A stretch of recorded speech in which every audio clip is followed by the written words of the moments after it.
Saya Diki Andra Hemantara, kelas 12 IPS 2 absen 2. Saya akan menjelaskan dampak iptek di bidang pendidikan. Contohnya itu proses pembelajaran sekarang itu tidak harus tatap muka.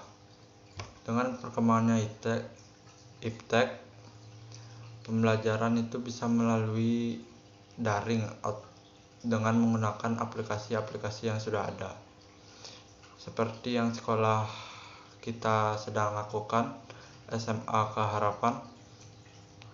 Sekarang itu pembelajarannya melalui daring, contoh menggunakan aplikasi seperti Zoom, Google Meet, dan lain-lain.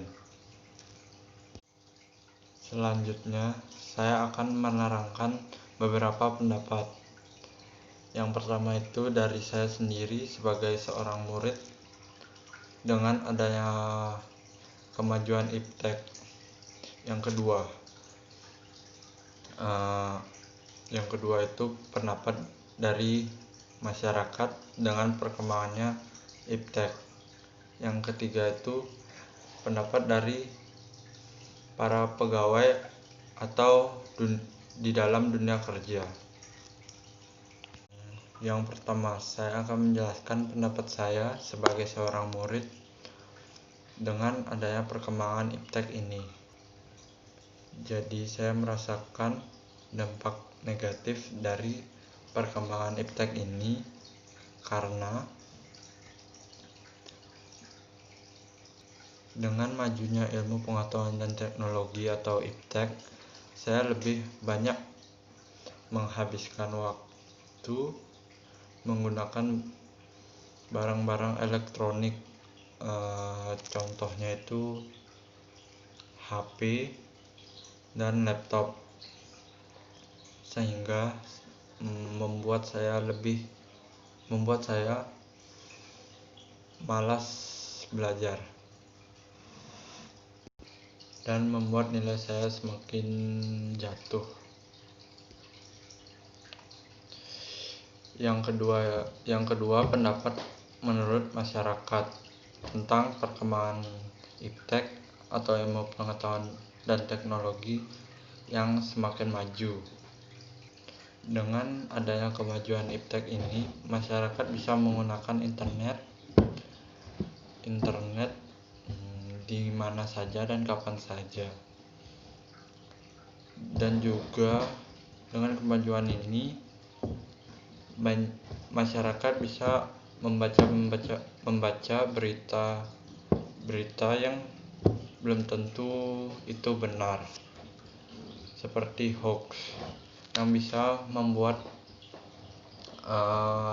kesalahpahaman antara masyarakat dan pemerintah. Pendapat lagi satu dari masyarakat itu, dengan berkembangnya iptek ini, orang masyarakat itu kadang-kadang tuh suka menghina, mengkomen hal-hal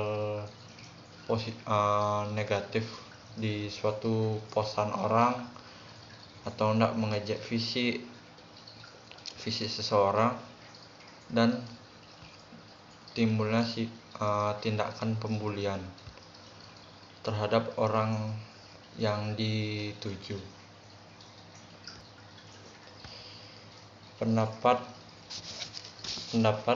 di dalam dunia kerja. Dengan perkembangan iptek ini, pegawai itu harus mencari sesuatu hal dari internet yang belum tentu itu benar atau enggak cocok diterapkan di perusahaan tempat dia bekerja. Dan juga dengan cara seperti itu menimbulkan jarangnya interaksi atau komunikasi antara pegawai perusahaan dengan pemilik perusahaan, yang menimbulkan kesenjangan bagi karyawannya. Sekian yang bisa saya sampaikan tentang pendapat-pendapat dari tiga